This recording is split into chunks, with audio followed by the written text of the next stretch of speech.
Olá, jovens e seniors leaders, todos bem? Aqui Carlos Eduardo, Cadu Gamboa, mais uma vez trazendo aqui minha visão, minha experiência, minha vivência no tema liderança. E já há algumas semanas eu tenho trazido o tema liderança organizacional, que é aquela liderança que pensa muito mais na organização do que no próprio indivíduo líder, né? Hoje eu trouxe algumas observações aqui que eu até anotei para não esquecer de nenhuma, que são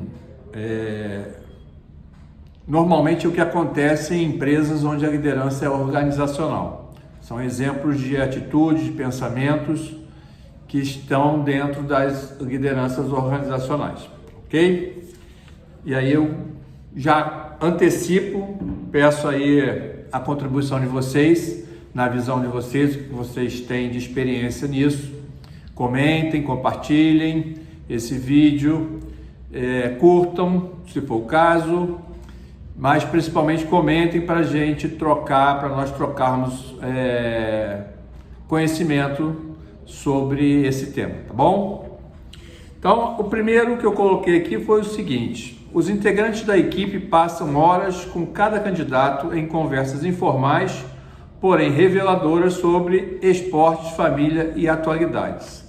Ou seja, o processo seletivo das empresas, eles querem conhecer a pessoa, não somente o profissional, né? Saber como eles conduzem, o que eles pensam, quais são os valores dessa pessoa, porque é importante para você alinhar, né, aos valores da organização.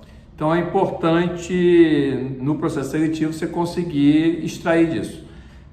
Já é um desafio, porque geralmente as pessoas estão muito preocupadas em conquistar a vaga e muito vêm preparadas de uma formalidade. Então querem passar uma imagem de que realmente é uma pessoa, e no transcorrer do processo de pós-contratação a pessoa demonstra outra coisa, né? É um desafio, é uma tentativa e eu acho válida para conseguir alinhar os valores da pessoa com os valores da empresa, tá? O segundo eu já boto alinhado a isso, né? Porque o objetivo é encontrar pessoas que sejam idealistas e dedicadas a servir, que é uma característica da liderança organizacional, que são líderes dispostos a servir. Eles, como é uma estrutura horizontalizada, com poucos níveis para cima e para baixo, então quanto mais você garimpar pessoas no mercado que tenham esta mesma característica, que possam crescer dentro da empresa sem crescer verticalmente, mas crescer com os valores onde o principal é a empresa, então a busca no processo seletivo é importante por conta disso, para achar pessoas que tenham esse mesmo pensamento. O terceiro ponto que eu botei aqui: atitude e compromisso são os fatores mais importantes na decisão sobre a contratação. Esse é um ponto importante, e eu estou vivendo, como eu já falei em outro vídeo, eu estou vivendo uma situação dessa. Pessoas que não são comprometidas, que não têm atitudes com os valores passados pela empresa, pela organização. Então, pessoas que possam ter outros valores, como dinheiro, como carreira, então elas não estão alinhadas no processo de considerar a empresa como se fosse dela, ter preocupações com o andamento dos processos, com o andamento dos projetos, com a satisfação do cliente, seja lá quais forem os valores da empresa.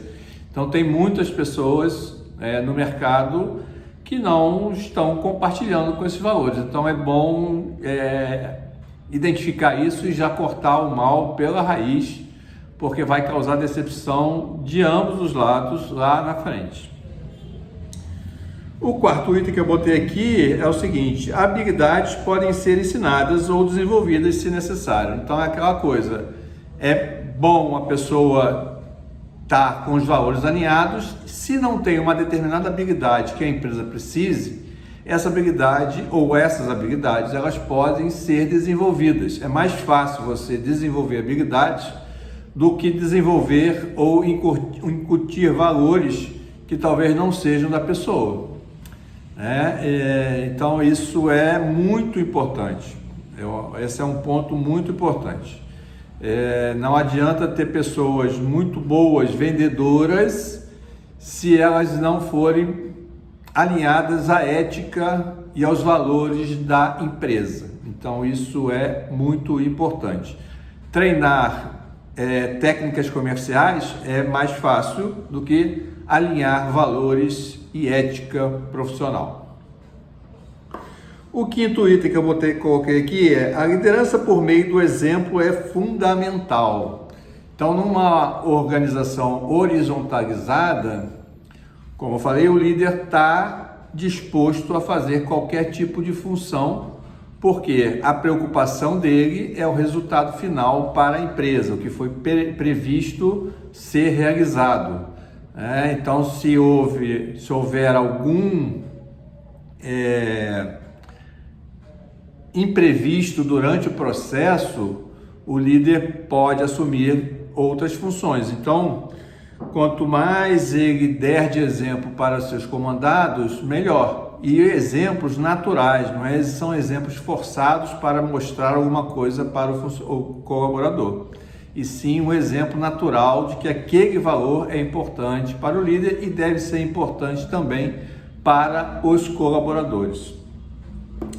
O sexto item: a verdadeira liderança é servir, e que os melhores líderes organizacionais precisam ser bons servidores. Então é aquela coisa do vestir a camisa da empresa, estar no operacional também quando for preciso, ter a visão da floresta de cima, mas também viver o dia a dia da organização. Problemas com colaboradores, situações imprevistas, acompanhar o planejamento, ver se está tudo em ordem, ver se está dentro do previsto, como está sendo realizado. Então, são líderes que estão dispostos a assumir funções que existam, que numa outra estrutura organizacional pode ser os subalternos, os superiores e os inferiores, mas é importante numa liderança organizacional que o líder possa estar disposto a servir em prol do benefício para a organização. O sétimo item é o seguinte: líderes devem ser capazes de aceitar as ideias das outras pessoas, mesmo quando essas ideias conflitam com as suas próprias. Então eu falei em outro vídeo o processo de geração de ideias e como o líder deve conduzir isto. Então, abrir para que as pessoas possam dar suas opiniões, dar suas ideias, elas têm os conhecimentos que talvez o líder não tenha no dia a dia e elas podem contribuir com novas ideias. Pode ser que algumas ideias não sejam exatamente como o líder gostaria, mas ele tem que identificar que aquela ideia pode trazer resultados mais expressivos do que a sua própria ideia. Então ele deve estar com o coração aberto, espírito elevado, para que possa respeitar e aceitar a ideia da equipe ou dos colaboradores. O item 8, que é o penúltimo: os líderes precisam estar dispostos a colocar as necessidades do próprio ego abaixo das necessidades da organização, que tem muito a ver com o que eu falei anteriormente. Às vezes o líder, com o ego inflado por estar numa função de liderança, por estar entendendo que é superior aos demais colaboradores, pode barrar alguma ideia porque aquilo fere o ego dele. Não pode existir isso numa liderança organizacional que tem o intuito de gerar resultado para a empresa ao invés de gerar resultado para si, né? E o último, líderes, acima de tudo, precisam ter respeito pelas necessidades dos integrantes da equipe e fazer todo o possível para satisfazê-las. Então, de novo, vou repetir, hein? Líderes, acima de tudo, precisam ter respeito pelas necessidades dos integrantes da equipe e fazer todo o possível para satisfazê-las. Colaboradores satisfeitos geram resultados positivos para a empresa. Então é importante que o líder esteja atento a isso, aos sinais que são dados.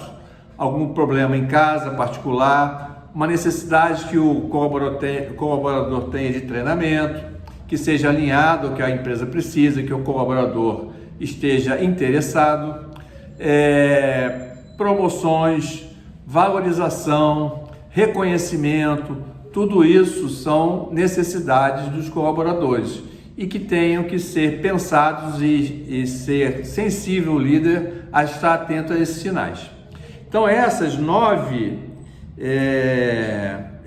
pensamentos aqui são atitudes e comportamentos dos líderes organizacionais. Então, como eu falei no início desse vídeo, peço que vocês compartilhem esse vídeo, comentem principalmente, curtam, para nós podermos trocar e crescermos juntos, ok? Fiquem bem, fiquem tranquilos e vamos em frente.